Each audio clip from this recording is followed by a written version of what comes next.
seeing it in 3D, it's just like you're there. And I'll tell you, seeing the rest of the film is actually quite interesting. There's a lot of bloody goring, and I learned a lot. Before the film, I thought, I think I could probably run with bulls, but after seeing what happens, I'll stand on the other side of the wall. That'll be me. Or the other side of the camera. Scary as hell. One of the things that we have been talking about, challenges, about how different people approach 3D, and it is funny because every time you see like a big 3D production movie, or like almost every blockbuster is coming out in 3D. I mean, Star Trek Into Darkness, but also many others, and it's become kind of mainstream to see 3D. I mean, you go to the theater and you can watch it in 3D, and it's like it's all around you, and people kind of take it for granted. But when you get into creating the pieces, and you can see here lots of different approaches to creating just that. And I wanted to dig a little bit more in, especially for people who maybe may not be that familiar with it. What's the difference between creating the 3D, like doing the 3D afterwards with the archival footage or with animation or etc., or shooting the 3D? Because it's not like one is easier than the other. I mean, both have their own little problems. So what will be, I mean, depending on who has to choose what technique, what do you think will be the advantages of that technique over the other? What kind of things do you find more challenging? Well, first of all, the advances in technology have made shooting live 3D much more accessible. I mean, Panasonic makes 3 different cameras that are made for 3D. They're not a giant, shooting with a rig, there are some advantages to it, but it's very cumbersome. You need a big crew. It's, you can't put it inside a race car the way I could take, actually at GoPros, there's stereo GoPros that are mounted inside the car with the driver. Not to mention I had other cameras mounted on the front hood of a van that I drove around the race course. So the technology is advancing fast enough so that it's more, the 3D becomes more accessible, and it's not easier to do. You're able to do it at least. There are certainly challenges, as you well know, in editorial, because if you make mistakes in 3D, it hurts. I did his previous show, that's why he's speaking. Why don't I, we always say in the world of 3D, we're always living on the bleeding edge, because literally, on the first show I did, the software for editing was put out the day after I finished shooting. So that's the kind of challenges you face. You're always up against the wall and discovering things, and it's like being on the frontier of an artistic curve. Anybody else? Like to share the pain? I talk about the challenge of, for us, I think we were dealing with different artists who approach 3D differently themselves.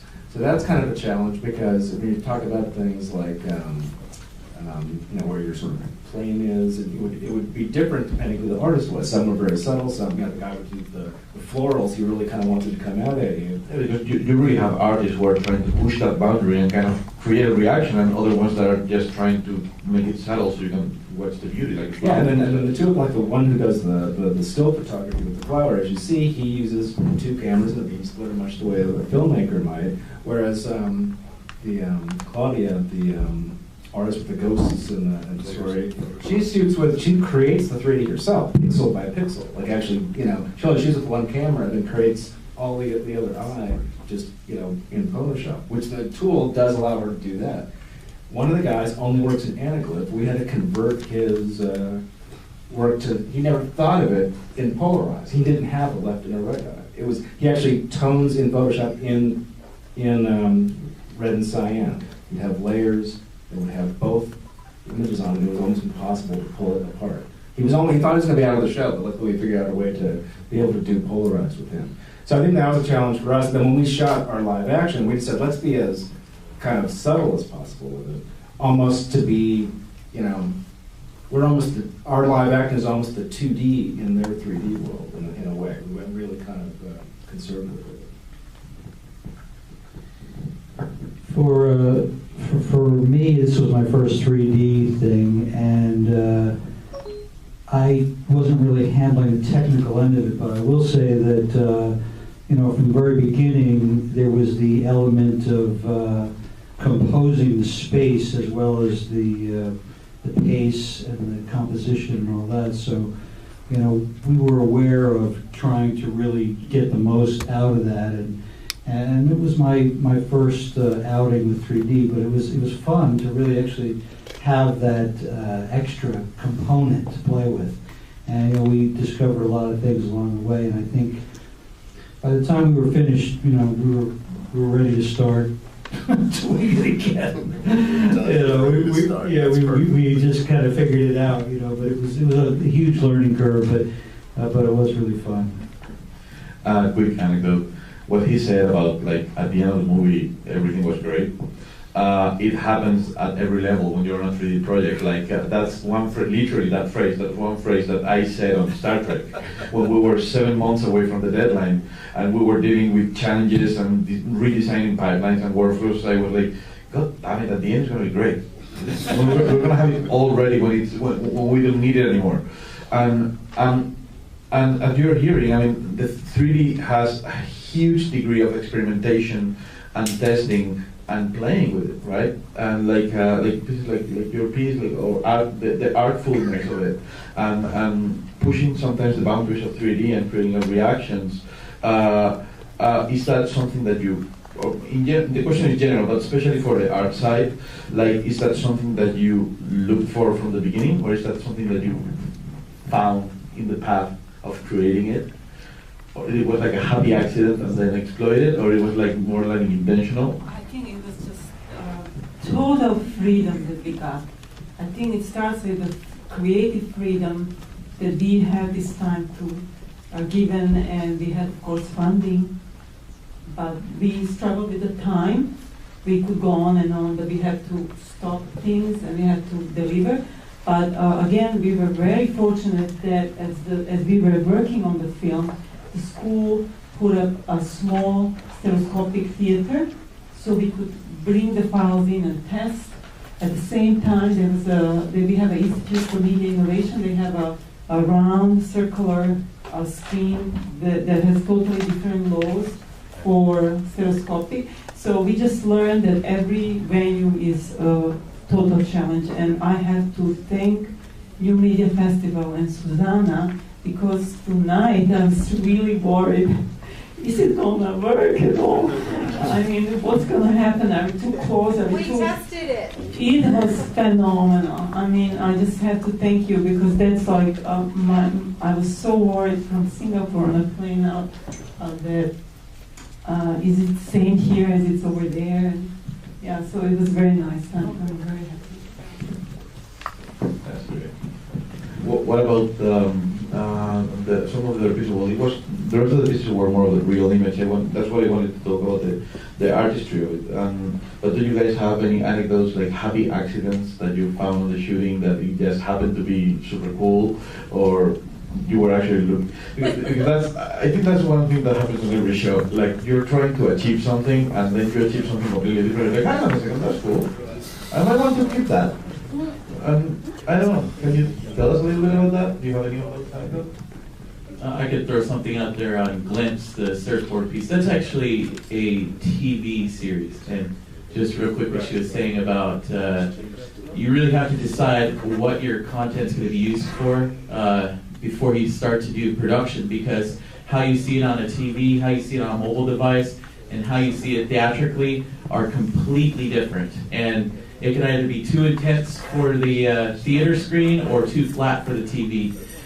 But back to your question, on Glimpse, which is actually a behind-the-scenes TV series, and I was worried like her when Glimpse came up, because it's not really meant for theatrics. We were shooting a scene in Taylor Guitars factory, because we talk about different products and how they're made and kind of take you behind the scenes. This particular one was Knoll Surfboards. We had Stone Brewery and Taylor Guitars for the first episode. Well, shooting behind glass can be tricky, and Taylor Guitars had CNC machines to make quite a few of their parts of their guitars, and it was a huge worry about whether the reflections on the glass were going to be a problem. There were scratches and scrapes. They were wondering if they should clean the glass. Well, we got really lucky. We just shot it as it was, and everybody that shoots 3D knows this. It's not easy to set up for a 3D shot. It takes a long time, and it can be cumbersome, and it just worked. So it was kind of one of those Easter eggs where it just happened to work for us. I had It is a, so funny because unless you asked this question, nobody shared it, but it is true that 3D production is so full of happy accidents and things that you were not expecting at all. we had done a camera test, and this is in the very beginning, and we had set up this shot so that there was an alarm clock and then a person behind it, and so there was this composing the depth. And we were, looking at it, we were kind of excited about it, and a fly landed on the clock, and it was spectacular. I mean, it was like, so all of a sudden, we're like, we understood in a whole new way what the possibilities were here, and just how that, it's just like, it was unbelievable. That little fly was like, oh my God. And I think that's something that it's very interesting that you're talking about that, because that's something that you guys said on the documentary, and it's the fact that when you're looking at something in 3D, something different happens in your brain. Like we're built to see in 3D, and when we're seeing a 2D image, we have to imagine a lot of the things that are happening over there. But when you're watching in 3D, I mean, imagine looking at a macro photography, a 2D macro photography of something is astonishing. But when you're looking at a macro photography or something, looking at something that you're not able to see usually with your eyes, but in 3D, it's like fireworks. I mean, you guys have seen it. I mean, when you are like seeing a picture of the Civil War, the people have volume. It's not flat gray people that somebody painted anymore. It's people who have ears, and it's one in front of the other. And I think that helps engaging with not just stories. I mean, when you were talking about the beginning, the fact that the story has to be a search of the image, but also just the silliest objects like a fly or the sand, when the sand that's coming out of the table when you're standing the surfboard, or in the race, like all the little details of it. How is that an advantage for all of you guys, or do you guys think that people might be lost in the little details, just wandering around the image and get distracted about the story? What do you guys think? I think it makes it more immersive. I think that's what the amazing thing about 3D is. And that's actually, there's this thing about feature films, and that's actually where 3D is flourishing at this point. It's flourishing in features, and it's sort of dying, especially in this country, for TVs. But the hope is that autostereoscopic phones and iPads very soon will be out so that all forms of 3D will be able to see in a small format. And that, I hope, will save 3D in this country. But the thing about films, and what people don't understand, is when you have a film like Terminator or something, when there's huge action and fast cutting, 3D gets lost. I don't know, it's like a waste of time as far as I'm concerned. I disagree. Yeah, but when you slow it down and your brain, I've been blowing ships for 7 months, and that looks good. Well, Star Trek was Have you guys seen Star Trek? It was much slower cutting wise. But Star Trek was much, compared to a lot of other 3D action films, it was slower. You could take in the 3D. You could appreciate it. Sometimes it goes by so quickly, your brain takes longer to process 3D, and if it's cut quickly, you're not seeing it. Yeah, with our documentary, the 3D, it's kind of subtle. It's a very controlled environment.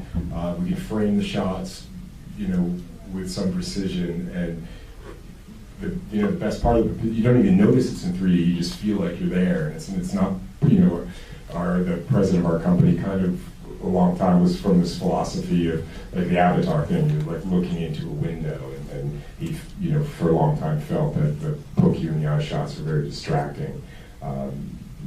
So, although the surfboard does come forward, most of the 3D is not so much in your face, but it's effective because it's something that's probably pretty boring to a lot of people, but in 3D it makes it far more interesting.